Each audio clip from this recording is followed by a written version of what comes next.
여러분 안녕하십니까? 중졸사회 10번째 시간입니다. 이제 드디어 사회 1의 마지막 단원까지 왔습니다. 지난 시간에 우리가 법에 대한 내용들을 쭉 살펴봤었죠. 이 단원에서는 이제 인권 보호와 헌법에 대한 내용들을 담고 있습니다. 법에 대한 내용을 이야기하면서 이제 그 법이 인간의 그 권리를 어떻게 보장하고 있느냐. 그래서 이제 우리가 사적 권리와 공적 권리에 대한 내용들 이야기를 했었잖아요. 여기에서는 이제 그 인권 보호, 그러니까 공적 권리가 어떻게 보호가 되고 있는지에 대한 내용들을 조금 더 집중 조명해서 살펴보도록 하겠습니다. 그래서 기본권이 어떠한 것들이 있고 또 헌법이 그런 것들을 어떻게 보장하고 있는지에 대한 내용들, 이러한 내용들을 전체적으로 정리를 하면서 법 체계 완전히 마무리를 좀 지어보도록 하겠습니다. 그러면 첫 번째 내용부터 살펴보시죠.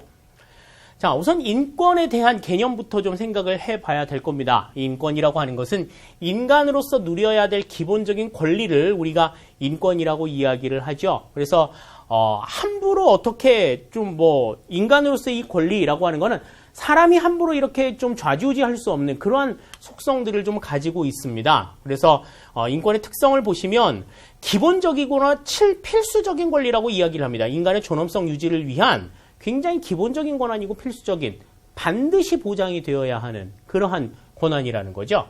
그리고 자연권이다. 이게 자연권이라고 하는 것은 누가 이렇게 이건 보장을 해야 돼 라고 이야기해 주지 않아도 자연적으로 그건 보장이 되어야 되는 그러한 권리라는 겁니다. 그래서 우리가 왜 그 지위 같은 것도 이렇게 노력에 의하지 않고 자연적으로 얻어지는 권리, 지위, 이런 것들이 있잖아요. 그런 것과 마찬가지로 이거는 누가 너는 해줘야 돼. 그래서 보장을 해줘야 돼. 그래서 해주고 그런 얘기 없다고 해서 안 해주는 그런 게 아니라 인간이라고 하면 자연적으로 그 권리는 보장이 되어야 하는, 주어지게 되는 그러한 권리라는 거죠. 자연권이라고 하는 건 그런 내용입니다. 다음, 보편적인 권리. 모든 사람에게 차별 없이 동등하게 주어지는, 그러니까 모든 사람이 이 권리만큼은 똑같이 누릴 수 있는, 집이 있든 없든 많이 배웠든 못 배웠든 전부 다 똑같이 누릴 수 있는 그러한 권리를 이야기하는 거고요. 다음에 항구적인 권리다. 그러니까 일정 기간에만 보장이 되는 그러한 권리가 아니라 이거는 죽을 때까지, 태어나서 죽을 때까지 영구적으로 보장이 되는 그러한 권리다라고 하는 거죠. 그러니까 이 인권이라고 하는 것은 법이 있다고 해서 보장이 되고 없다고 해서 보장이 안 되고 이런 것이 아니라 반드시 보장이 되어야 하는 것이기 때문에 법을 만들 때에도 이 인권 보장을 항상 전제로 법이 이루어져야 된다, 만들어져야 된다라고 하는 것을 우리가 생각할 수 있는 것이죠. 자, 그러면 인권의식이 발달이 된 과정들을 보시면요. 일단 근대 이전에는 귀족과 평민을 차별 대우했습니다. 그들 나름대로는 구별이라고 생각했는지는 모르겠습니다만은 이 사람들은 봉건 그 절대 군주의 지배 아래에서 절대 군주와 그 군주 주변에 있던 귀족들에게만 어느 정도 자유와 재산권 보장을 해주었고 일반 시민들의 자유와 재산은 상대적으로 침해를 받게 하는 이러한 상황들이 있었던 거죠.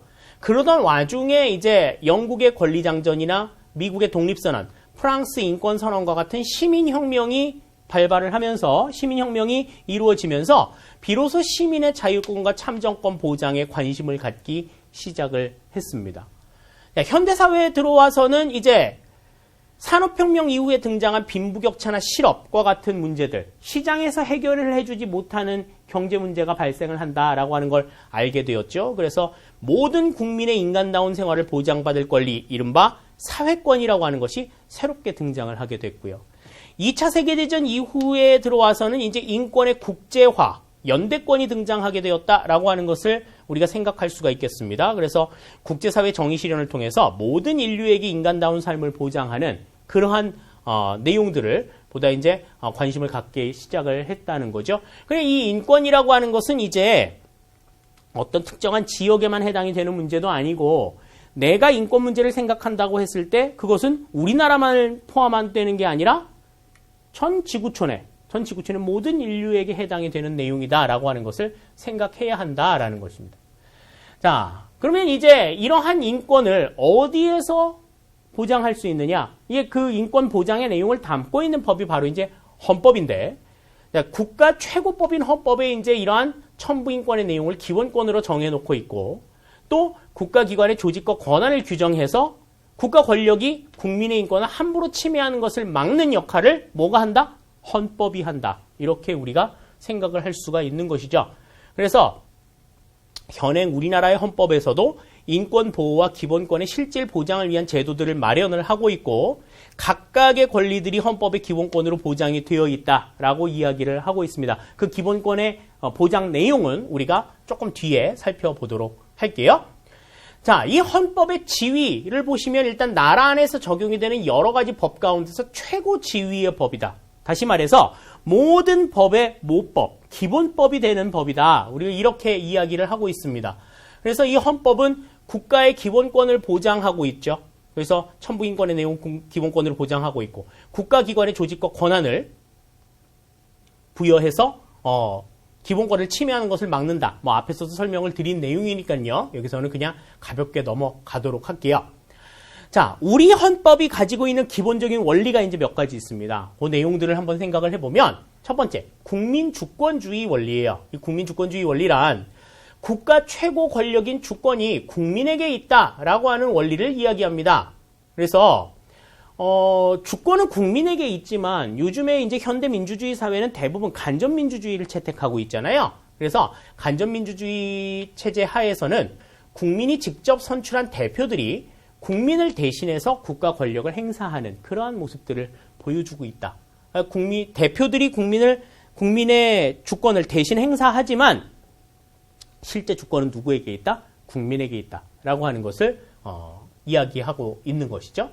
다음 두 번째, 자유민주주의 원리입니다. 자유민주주의 원리는 개인의 자유와 권리를 최대한 보장하고 국민의 의견에 따라서 국가 의사를 결정한다라고 하는 원리예요. 그래서 이 자유민주주의 원리에 따라서 국민의 자유로운 정치 활동이 보장이 되고 있습니다. 그리고 법에 의한 지배, 이런 것들이 이루어져 있고 또 권력 분립, 권력이 입법, 행정, 사법 이렇게 각각 나누어져 있다라고 하는 것 알 수 있고요. 복수정당제가 보장이 되어 있죠. 이 복수정당제라고 하는 건 정당이 2개 이상 있다라고 하는 겁니다. 반드시 민주국가에서는 정당이 2개 이상 있어야 된다. 우리가 그 정당이라고 하는 건 뭐라고 이야기를 했었죠? 정당이라고 하는 건 정치적 견해를 같이 하는 사람이 모인 집단이다. 그랬죠? 그러니까 민주주의 국가라고 하면 정치와 관련해서 여러 가지 견해들이 있을 수 있다는 겁니다. 한 가지 견해만 있을 수는 없다는 거죠. 그렇기 때문에 반드시 정치적인 견해가 2개 이상, 복수정당제가 보장이 된다라고 하는 건 그런 의미를 이야기하고 있는 것이죠. 다음 세 번째입니다. 세 번째, 복지국가의 원리를 강조하고 있죠. 이 복지국가의 원리라고 하는 건 자, 지구촌 사회 평화를 추구하기 위해서 침략 전쟁을 부인하고 국제 평화에 참여한다 라고 하는 것을 얘기하고 있는 거죠. 그래서 뭐 국제 법규를 존중하고 외국인의 지위를 보장하는 내용들을 담고 있다. 이렇게 생각을 할 수 있겠고요. 다음 문화국가주의 원리입니다. 이 문화국가주의 원리는 국가가 문화활동의 자유를 보장한다는 원리예요. 그래서 전통문화를 계승 발전시키고 뭐 사상이나 학문예술의 지위를 보장하고 의무교육이나 평생교육 같은 것들을 보장하는 이러한 내용들을 담고 있습니다. 다음에 이제 평화통일주의 원리입니다. 이 평화통일주의 원리라고 하는 것은 이제 평화통일의 사명을 우리가 안고 있다. 우리나라는 이제 분단국가이기 때문에 우리에게만 있는 내용이죠. 그래서 대한민국은 평화통일을 지향하며 자유민주적 기본 질서에 입각한 평화적 통일 정책을 수립하고 이를 추진한다. 그러니까 이건 통일은 평화적으로 이루어져야 되고 이 통일은 해도 그만 안 해도 그만이 아니라 반드시 해야만 하는 절대 과제다. 이렇게 지금 헌법에서는 이야기하고 있다 하는 겁니다. 자, 다음에 이제 헌법의 보호수단을 보시면 이 헌법은 인권을 보장하기 때문에 헌법이 잘 지켜져야 국민 기본권이 실질적으로 보장이 될 수 있다라고 하는 거죠. 그래서 이 헌법의 보호수단을 보시면 일단 엄격한 개정 절차를 가지고 있습니다. 헌법이라고 하는 것은 함부로 개정을 할 수가 없어요. 이 헌법 개정안은 일단 국회에서 개정안이 통과가 되고 개정안이 통과가 되어야 되는데 개정안이 통과가 되기 전에 그 개정안을 국민투표에 붙여서 국민들이 다수의 국민이 찬성을 해야 됩니다. 그리고 그 개정안이 통과가 되는 데 있어서도 재적의원의 과반수 이상이 참석을 해야 되고 또 참석의원의 3분의 2 이상이 동의를 해야 개정이 될 수가 있어요. 그러니까 이 헌법 개정이 쉽지가 않은 겁니다. 그래서 우리나라는 지금 헌법 개정이 87년도에 9차 개정 이후로 지금 개정이 지금 안 되고 있는데 또 개헌에 대한 논의가 지금 계속 되고 있습니다만은 뭐 여기에 대한 갑론을박도 좀 되게 시끄럽고 개헌을 하자라고 하는데 동의를 한다 하더라도 이렇게 절차가 좀 까다롭기 때문에 이 헌법이라고 하는 건 굉장히 개정이 되기가 어려운 그러한 특성들을 가지고 있죠. 다음에 권력 분립제도. 뭐 누차 나오는 거지만 입법, 행정, 사법 이렇게 권력을 분리시켜놔서 국민의 기본권을 침해하는 일을 막도록 해놓고 있죠. 다음에 헌법재판소를 설치를 해서 법률의 내용이 위헌 법률 심판이나 헌법 소원 등을 통해 가지고 국민들의 기본권이 함부로 침해가 되지 않도록 여러 가지 이제 보호를 하고 있습니다. 이러한 절차에 의해서도 기본권이 완벽하게 보장이 되지 않을 때, 헌법이 완벽하게 보호가 되지 않을 때에는 가장 최후의 수단으로 사용하는 게 이제 저항권입니다. 이 저항권이라고 하는 건 이제 국민들이 실력 행사를 하는 거죠. 뭐 앞에 나가서 시위를 한다든지, 뭐 여러 가지 뭐 이렇게 말 그대로 이제 데몬스트레이션을 하는 거죠. 데모 같은 것들 하면서 이렇게 국가 권력에 정면으로 도전하는 그러한 실력 행사들을 하는데 이 저항권이라고 하는 건 가장 최후의 수단으로 활용이 된다라고 하는 점도 여러분들이 생각을 해 두셔야 되겠습니다. 자, 다음에 이제 헌법에 따라서 이제 아까도 말했지만 국가기관이나 정부가 구성이 된다라고 말씀을 드렸는데 이 정부라고 하는 것은 한 나라의 통치권을 행사하는 기구죠. 그래서 입법부, 사법부, 행정부로 구성이 되는데 넓은 의미로는 이 세 가지를 다 말합니다만은 좁은 의미로는 행정부만을 의미한다. 우리 그렇게 이야기를 하고 있고요. 다음에 이제 이 정부, 그 국가의 권력은 크게 세 가지로 구분이 된다. 그래서 권력 분립을 이야기하고 있습니다. 저희 시간에도 전에도 한번 이야기를 했던 기억이 있는데 입법권, 사법권, 행정권으로 나누어서 각각 다른 기관에 의해서 이 국가 권력을 나누어 행사하도록 하는 것이다. 그래서 각 기관의 상호와 견제, 균형을 통해서 국가 권력이 남용이 되는 것을 막고 국가 권력으로부터 국민의 기본권을 보장하기 위해서 이 권력 분립이라고 하는 것을 행사한다라고 하는 겁니다. 그러니까 이 권력 분립이라고 하는 것은 기본적으로는 국민의 기본권을 보장하기 위한 목적으로 행사가 되는 것이다. 이렇게 생각을 하시면 되겠죠? 자, 그러면 이제 입법부부터 살펴보도록 하겠습니다. 입법부의 구성과 역할을 보시면 자, 우리나라는 국회죠. 그래서 국민이 선거를 통해서 선출된 의원으로 구성이 됩니다. 그래서 국민을 대표하고 법을 만드는 일을 주로 담당을 한다. 그래서 입법부는 국회의장 1명, 국회 부의장 2명, 그리고 299명의 의원으로 구성이 되어 있죠. 자, 국회 권한을 보시면 일단 입법에 관한 권한으로는 헌법 개정안을 제출 의결하거나 법률의 제정, 개정권을 가지고 있다. 법을 만들고 만든 법을 고치는 일, 이거를 주로 하는 일이 이제 국회의 일이다. 이렇게 여러분들이 생각을 하시면 되겠습니다. 다음에 두 번째 재정에 관한 권한을 보시면 예산안 심의 확정권을 가지고 있고 조세의 종목과 세율을 결정할 수 있는 권한을 가지고 있어요. 그러니까 예산안을 심의 확정하는 것, 예산안 심의 의결을 할 수 있는 권한도 국회에 있는 것이고 조세의 종목과 세율은 법률로 규정하도록 되어 있습니다. 이 법을 만드는, 법률을 만드는 권한을 국회가 가지고 있으니까 이들을 결정할 수 있는 권한도 국회에 있는 것이죠.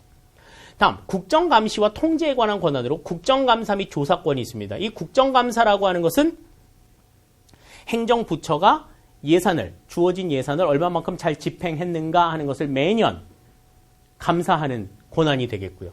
국정조사라고 하는 것은 이제 국민들이 특별히 관심을 갖는 어떤 국내외 이슈들, 그것을 국민의 대표 자격으로서 알아보는 이것을 이제 국정조사라고 이야기를 합니다.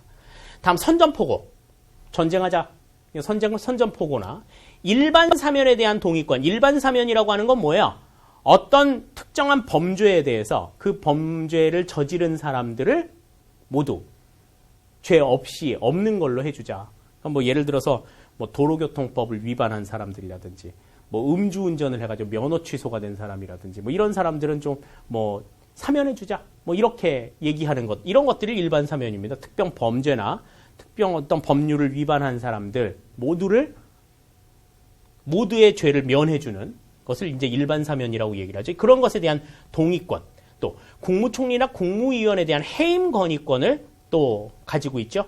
뭐 이 탄핵 소추와 관련된 권한들도 가지고 있습니다. 다음 국가기관 구성에 대한 권한에서는 국무총리나 감사원장, 대법원장 임명에 대한 동의권을 가지고 있고 헌법재판소 재판관 9명 중에 3명, 중앙선거관리위원회 위원 9명 중에 3명을 입법부에서 선출을 할 수가 있습니다. 입법부에서 지명을 할 수가 있어요. 네, 그래서 이러한 권한들을 바탕으로 국민을 대표하는 기관으로서의 역할을 하고 있다 하는 것 기억해 두시면 좋겠습니다. 자, 다음 행정부입니다. 자, 행정이라고 하는 건 입법부에서 제정한 법률을 집행을 하고 그다음에 국가 목적이나 공익을 적극적으로 실행해 나가는 국가작용을 이야기하는데 법률을 집행하는 국가작용이죠. 자, 그래서 행정부는 대통령과 국무총리 그리고 행정 각 부, 감사원 이렇게 구성이 되어 있습니다. 이 행정부의 가장 최고의 우두머리는 이제 대통령이 되겠는데요. 이 대통령은 이제 우선 국가의 원수이자 행정부의 최고의 공무원이라고 볼 수가 있습니다. 그래서 권한 자체도 국가 원수로서의 권한과 행정부 수반으로서의 권한으로 구분이 돼요.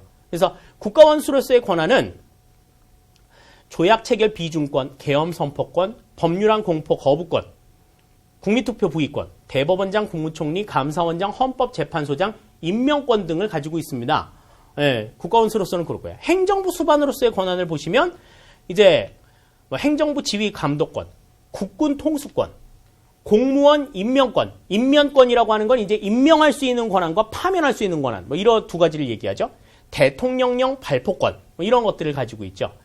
그래서 대통령은 이렇게 두 가지의 권한, 종류로서는 국가원수로서 행정부 수반으로서 이렇게 입장이 다른 두 가지의 권한들을 가지고 있는데 오늘날의 국가는 이제 굉장히 복잡하고 다양한 속성을 보여주고 있기 때문에 행정부의 권한이나 기능이 확대가 되고 있고 행정부 관리들의 전문성이 증대가 되어 있어서 행정부 활동이 굉장히 좀 비대해지는 이른바 행정국가화 현상이 나타나고 있습니다. 그래서 입법부와 사법부의 활동보다 행정부의 활동이 훨씬 더 좀 크게 나타나는 그러한 모습들이 나타나고 있다 하는 것들을 생각을 할 수가 있겠죠.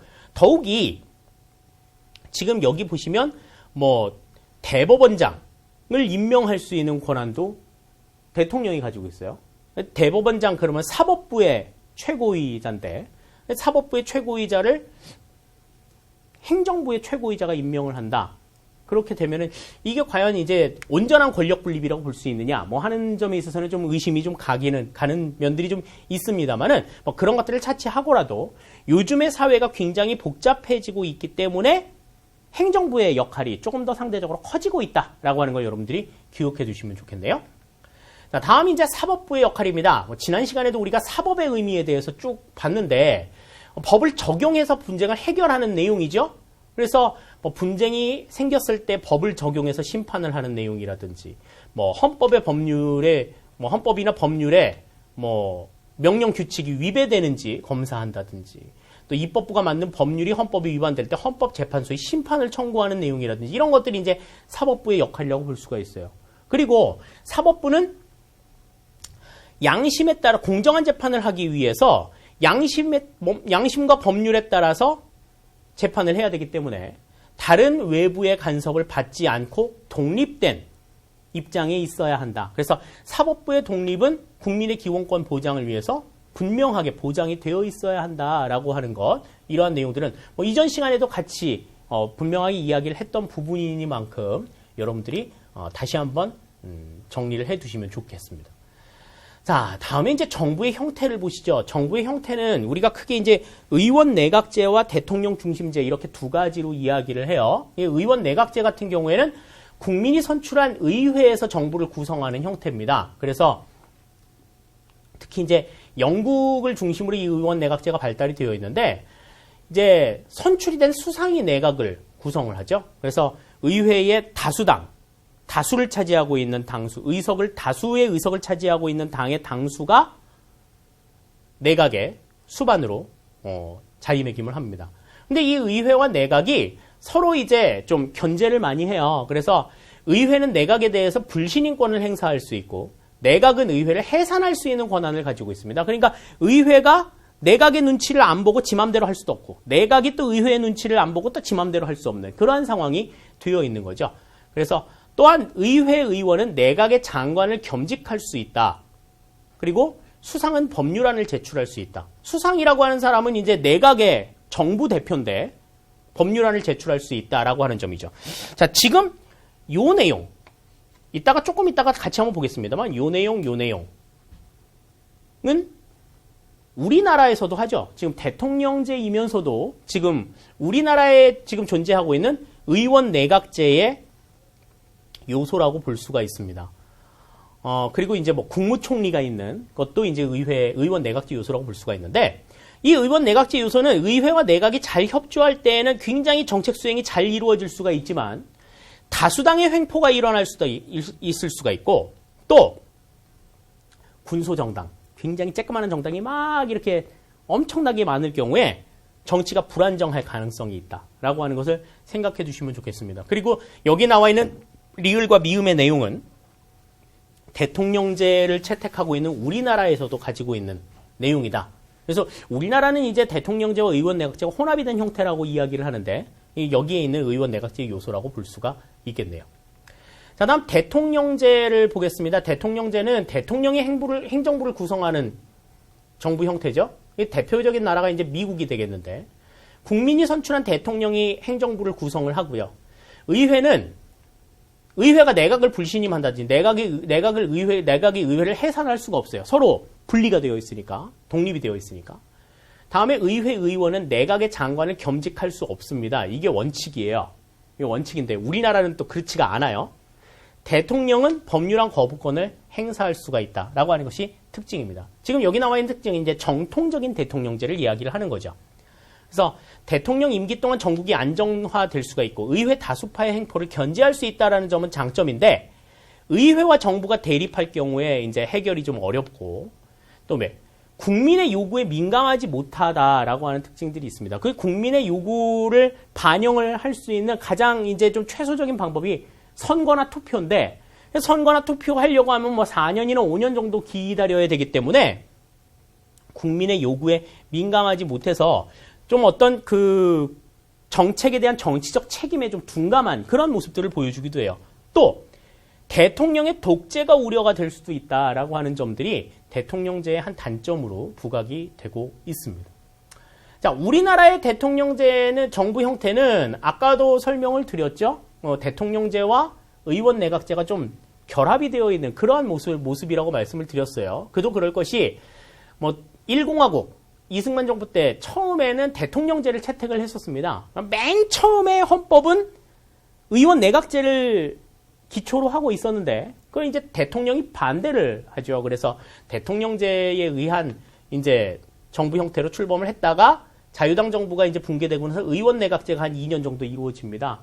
그러던 와중에 이제 5.16 군사 쿠데타 이후로 다시 이제 대통령제로 전환이 되어서 오늘날까지 이어져 오고 있는데 우리나라가 가지고 있는 이제 의원 내각제 요소, 아까도 설명을 드렸죠. 국무총리가 있다는 점, 국회의원이 장관을 겸직할 수 있다는 점, 다음에 국회가 국무위원에 대해서 해임 건의권을 가지고 있고 정부가 법률안 제출권을 가지고 있다라고 하는 점이 이제 우리나라가 가지고 있는 대통령제인 우리나라가 가지고 있는 의원 내각제 요소라고 볼 수가 있다. 그러니까 우리나라는 대통령제와 의원 내각제를 이제 겸임하고 있는 혼합해 가지고 있는 요소들.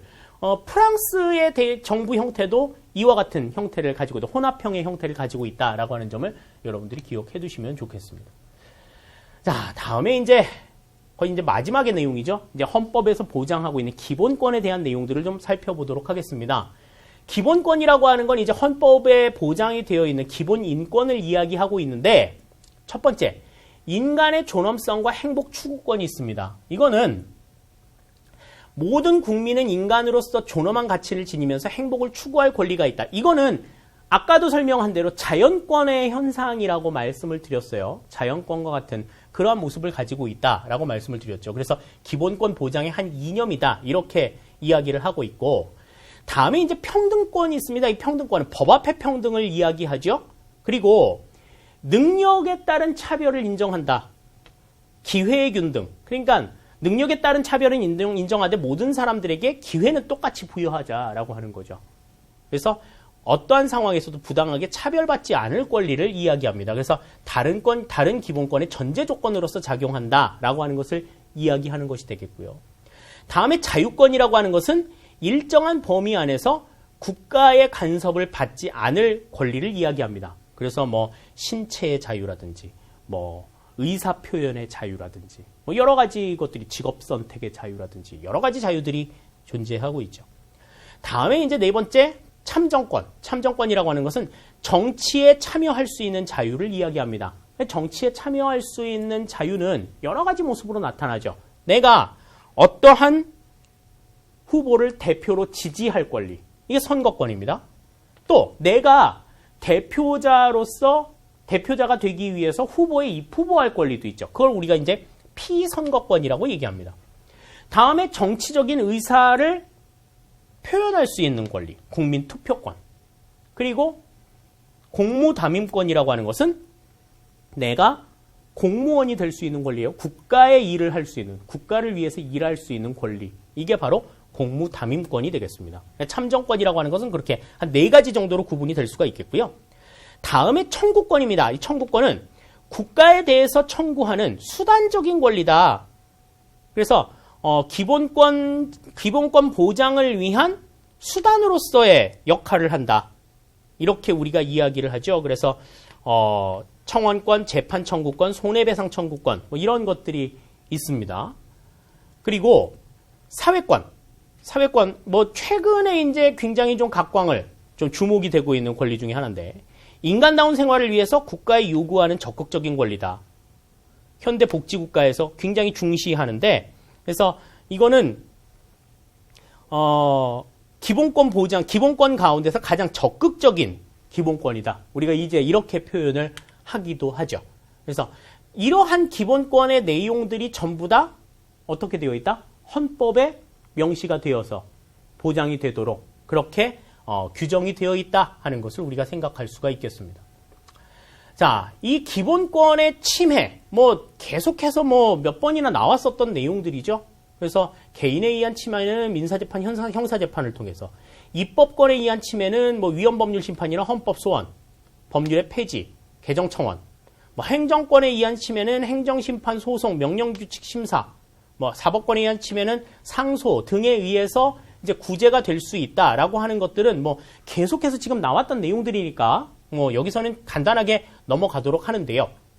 자, 마지막으로 보죠. 이 기본권을 올바르게 행사하기 위해서는 다른 사람의 기본권과 헌법 질서를 침해하지 않는 범위 내에서 행사가 되어야 된다라고 하는 것을 강조를 하고 있어요. 그런데 기본권이라고 하는 건 반드시 보장이 되어야 하지만 무조건 보장이 되어야 한다. 이건 또 아니에요. 다음의 경우에 대해서는 제한이 되기도 합니다. 국가안전보장, 질서유지, 공공복리를 위해서 필요한 경우에 한해서는 제한이 되기도 해요. 전 시간에 재산권 행사의 공공복리 적합 의무 이야기할 때 공공복리를 위해서 제한이 된다라고 이야기를 했는데 이때에 이제 제한이 되는 경우는 이 3가지 경우인데 이 3가지 경우에 한해서라도 반드시 국회가 제정한 법률로서만 제한이 가능하다. 제한이 가능하다. 그러니까 뭐 야, 안 돼. 뭐 이렇게 말로 하는 건 안 되고 그 제한을 하는 데 있어서 반드시 거기에 해당하는 법적인 근거가 있어야 된다는 거죠. 하지만 이러한 경우에도 기본권의 본질적인 내용은 침해할 수가 없다. 다시 말해서 인간의 존엄성, 행복 추구권 이런 것들은 침해할 수가 없다. 예를 들어서 이런 거죠. 얘가 입이 싸서 얘가 군대에서 군사 기밀을 알았는데 군사 기밀을 밖에 가서 막 얘기할 것 같아. 그러면 야, 너 군대 내에서 알았던 비밀은 너 절대로 밖에 나가서 얘기하면 안 돼 라고 이야기할 수 있습니다. 너 그거를 어겼을 경우에는 벌받아. 이렇게 이야기할 수 있어요. 그런데도 미덥지가 못하다고 걔 입을 집게로 찝어. 어디 다니지 못하게 기둥에다 묶거나 이럴 수는 없다는 거예요. 그거는 인간의 존엄성이나 인간의 기본적인 어떤 행복 추구권 이런 것들을 굉장히 크게 침해하는 인권을 침해하는 내용이기 때문에 그렇게 본질적인 내용을 침해하지는 않는 범위 내에서 기본권이 침해가 되어야 된다. 기본권이 제한이 되어야 한다라고 하는 거죠. 이런 경우에도 인간의 존엄성은 보장이 되어야 한다라고 하는 거죠. 어디 가두거나 뭐 이게 입을 막 순간적 착제로 붙이거나 뭐 이래서는 안 된다라는 거죠. 그렇게 기본권의 제한이 부분적으로 이루어져야 한다라고 하는 점 여기에서 설명을 드릴 수 있겠습니다. 자, 이렇게 해서 이제 우리가 그 헌법의 내용과 헌법에 의해서 이제 국가가 어떻게 구성이 되고 기본권은 어떻게 보장이 되느냐에 대한 내용들을 설명을 드렸는데요. 기본권 보장과 관련된 내용은 앞단원에서 우리가 충분히 이야기를 한 바가 있기 때문에 굉장히 중복이 되는 경우들이 많았어요. 여러분들이 조금 이해하기가 쉬웠으리라는 생각이 듭니다. 자, 그러면 기본적인 확인 문제 통해서 내용들 다시 한번 정리해 보도록 하죠. 1번 문제입니다. 인권과 관련하여 근대 이전 사회에서 나타난 모습은 그랬습니다. 보기 보시면 근대 이전 사회에서 여자도 참정권을 가졌다.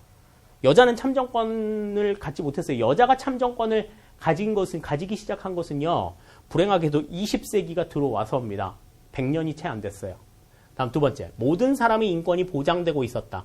그렇지 않죠. 근대 이전은 아니고 인권의 개념이 아직 형성되지 못했다. 이게 이제 맞는 내용 같습니다. 왕도 시민의 재산권은 침해할 수 없었다. 왕은 뭐 무소불위의 권력을 가지고 있었죠. 1번의 정답은 여기서 3번이 된다 하는 것 알 수 있겠네요. 다음 2번입니다. 다음 내용과 관련 깊은 우리 헌법의 기본 원리는 그랬습니다. 아까 쭉 뭐 기본 원리 이야기했는데 국가는 모든 국민의 인간다운 생활을 보장해야 한다. 사회 보장 제도를 실시한다. 환경권, 교육권, 노동권을 보장한다. 자, 이거는 뭐에 대한 내용이에요? 국민주권주의냐, 문화국가주의 원리냐, 복지국가주의 원리냐, 국제평화주의 원리냐. 그러니까 모든 국민의 인간다운 생활을 보장한다. 더 나아가서는 뭐 외국인의 인권까지도 보장한다. 뭐 이런 내용들은 이 세 가지 가운데서는 복지국가의 원리에 해당한다. 이렇게 우리가 생각을 할 수가 있겠습니다. 정답이 그래서 여기선 3번이 정답이 되는 것 알 수가 있겠고요.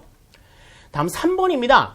우리나라 헌법 보호수단이 아닌 것은 그랬습니다. 헌법 보호수단 뭐 여러 가지 4가지 정도 얘기했던 것 같은데 헌법 개정을 복잡하고 어렵게 하였다. 굉장히 어렵다 말씀을 드렸죠. 다음 법률이 헌법을 위배하는지 심사할 수 있다. 이거 뭐예요? 위헌 법률 심사입니다. 네, 할 수 있죠. 헌법을 우리나라 최고법으로 규정하였다. 자, 그렇죠? 예, 헌법을 우리나라 최고법으로 규정해서 이 법에 맞춰가지고 모든 법이 다 만들어지도록 했다는 거죠. 국민을 위해 제정된 법률은 예외적으로 헌법에 어긋날 수도 있다. 자, 헌법에 어긋나는 것 자체가 국민을 위하는 게 아니죠. 그죠? 그렇기 때문에 예외적으로 그리고 법률 중에 국민을 위해서 제정이 되는 법률 아닌 게 어디 있어. 다 국민을 위해서 제정이 되는 거지. 그렇기 때문에 4번은 이건 말도 안 되는 소리죠. 여기서는 4번이 정답이 되는 것 알 수가 있겠습니다. 다음 4번입니다. 국회가 가지는 다음의 권한들의 공통점으로 가장 적절한 것은 그랬습니다. 자, 헌법 개정안을 제출하고 의결할 수 있는 권한, 법률을 제정하거나 개정할 수 있는 권한, 조약 체결 및 비준 동의권. 이거는 국회의 권한인데, 자, 이거는 입법에 관한 권한이겠죠? 그죠? 국회의 가장 기본적인 권한이 입법에 관한 권한이니까 여기선 1번이 정답이 되는 것 알 수가 있겠습니다. 뭐 국가 재정에 관한 권한도 국회의 권한이고, 자, 국가 원수로서의 권한은 이제 행정부, 대통령의 권한 중에 하나고, 국가기관 구성에 관한 권한, 뭐 이것도 행정부와 관련된 내용이기 때문에 여기서는 지금 1번이 정답이다라고 하는 것 알 수가 있겠습니다. 국회라는 얘기가 나왔으니까요. 국회의 가장 기본적인 권한이라고 볼 수가 있겠죠. 다음 5번입니다. 우리나라 대통령에 대한 설명으로 옳지 않은 것은 그랬습니다. 자, 1번. 국민들이 직접 선거로 선출된다. 맞는 얘기죠? 5년마다 한 번씩. 임기는 5년이며 2번 연임할 수 있다. 어머, 자, 우리나라는 대통령은 5년 단임제입니다. 5년만 하고 끝이에요. 뭐 미국은 연임을 한 번 할 수 있죠. 네, 2번 연임, 어이쿠야, 야, 3번까지 할 수 있다? 그렇지 않습니다. 행정부 수반으로서 군대를 지휘할 권한을 갖는다. 이게 이제 국군 통수권을 얘기하는 것이고요. 국가원수로서 조약을 체결하거나 계엄을 선포할 수 있다. 맞습니다. 따라서 여기서는 2번이 틀린 내용이 되겠죠. 2번 연임. 우리나라 대통령은 절대로 연임할 수 없다.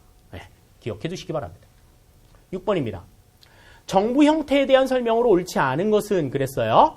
1번. 입법부와 행정부의 관계에 따라 정부 형태가 달라진다. 그렇죠? 긴밀하냐? 이러면 의원 내각제. 다음, 엄격하게 분리가 되어 있느냐? 독립이 되어 있느냐? 그럼 대통령제죠. 두 번째, 대통령제나 의원 내각제 모두 사법부의 독립을 보장한다. 맞는 얘기입니다. 다음, 세 번째, 행정부와 입법부가 밀접한 관계에 있는 정부 형태는 의원 내각제이다. 그렇죠?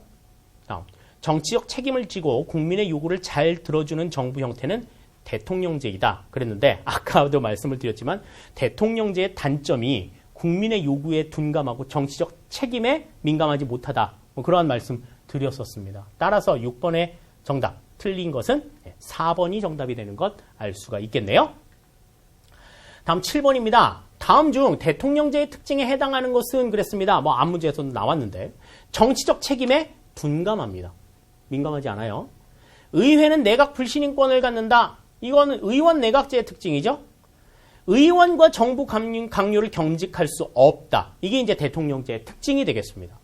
영국의 민주 정치 발전 과정에서 등장하였다. 이거는 대통령제가 아니라 의원 내각제가 되겠죠. 정답이 3번이 되는데 우리나라는 혼합형이기 때문에 대통령제이기는 합니다만은 국회의원이 정부 강요를 겸직할 수 있습니다. 그 점 구분해서 기억을 해 두시기를 바랄게요. 다음 8번입니다. 기본권에 대한 설명으로 옳지 않은 것은 그랬습니다. 천부 인권 사상을 바탕으로 한다. 그렇죠? 헌법을 통하여 국가가 보장하고 있다. 맞는 얘기입니다. 모든 국민이 주권자로서 투표하고 공무원이 될 수 있는 권리는 자유권에 해당한다. 그랬는데 자유권이 아니라 이거는 참정권이죠. 참정권. 자유권은 특별한 이유 없이 국가의 간섭을 받지 않을 권리를 이야기하는 거니까 3번은 여기 자유권이 아니라 참정권이 맞는 얘기가 되겠습니다. 3번이 틀린 내용이 되겠고 국민이 인간다운 생활을 국가에 요구할 수 있는 권리는 사회권이다. 최근에 조금 부각이 되고 있는 기본권이다. 이렇게 말씀을 드렸습니다. 8번의 정답 3번이 되는 것 알 수 있겠습니다. 다음 9번입니다. 기본권 제한에 대한 설명으로 옳지 않은 것은 그랬습니다. 법률로서 제한할 수 있다. 그렇죠? 다음 권리의 본질적인 내용은 침해할 수 없다. 맞습니다. 우리나라 헌법에 이에 대한 규정이 있다. 말씀드릴까요? 헌법 제37조 2항에 명시가 되어 있어요. 찾아보시면 나옵니다. 자, 국가 비상시에 대통령의 판단에 따라 제한될 수 있다. 그랬는데 우리나라는 이 기본권의 제한은요. 원칙적으로 의회에 의한 법률로서만 될 수가 있어요. 4번이 여기서는 틀렸는데 국가 비상시에 대통령에 따라서 제한이 되는 것도 법률의 규정에 의해서 이루어질 수가 있습니다. 제한적으로 이루어질 수가 있어요. 그래서 원칙적으로는 법률로서 제한이 될 수 있다라고 하는 점에 여러분들이 주목을 해주시길 바라겠습니다. 그래서 4번이 여기서는 틀린 내용이다. 이렇게 볼 수가 있겠습니다. 다음 10번. 헌법재판소가 담당하는 기능에 해당하지 않는 것은 그랬습니다. 자, 헌법소원, 위헌법률심판, 다음 정당해산심판, 탄핵소추가 있는데 자, 탄핵소추라고 하는 거는요. 탄핵을 결정해 주세요라고 요청하는 게 탄핵소추예요. 이 헌법재판소는 그 소추된 탄핵 내용을 심판하는 내용을 갖습니다. 그러니까 탄핵 심판이라 그러면 헌법재판소의 기능인데 이 탄핵 소추는요. 국회의 기능이에요. 따라서 10번의 정답은 4번이 되는 것 알 수가 있겠네요. 자, 이렇게 해서 이제 10단원의 모든 내용 전부 다 마치면서 사회 1 교과서의 모든 내용들을 전부 다 살펴봤습니다.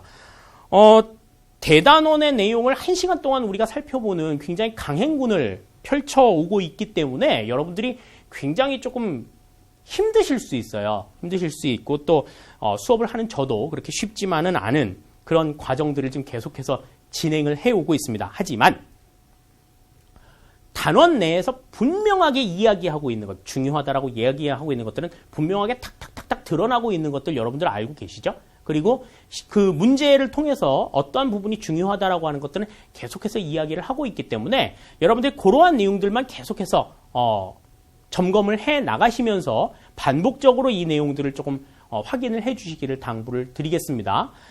기본적으로 지금 1단원에서 10단원까지의 전체 내용들을 기반으로 해서 이제 사회 3의 내용들이 이제 다음 시간부터 진행이 될 거예요. 이제 사회 1의 기본적인 내용을 배웠다라고 하는 것을 전제로 해서 이제 사회 3이 진행이 될 거니까 사회 3의 내용들이 조금 속도감 있게 진행이 될 수도 있다는 점 여러분들에게 우선은 예고를 드리겠습니다. 그러니까 충분하게 여러분들 예습해 주시고 또 사회 1의 내용들을 내가 좀 대충 봤다라고 하면 사회 3이 조금 어려워질 수 있으니까 사회 1의 내용들 다시 한번 꾸준하게 반복 정리해 두시는 것도 잊지 않으셨으면 좋겠습니다. 자, 사회 1 여기까지 모두 마치겠습니다. 사회 3에서 뵙도록 하죠. 수고하셨습니다.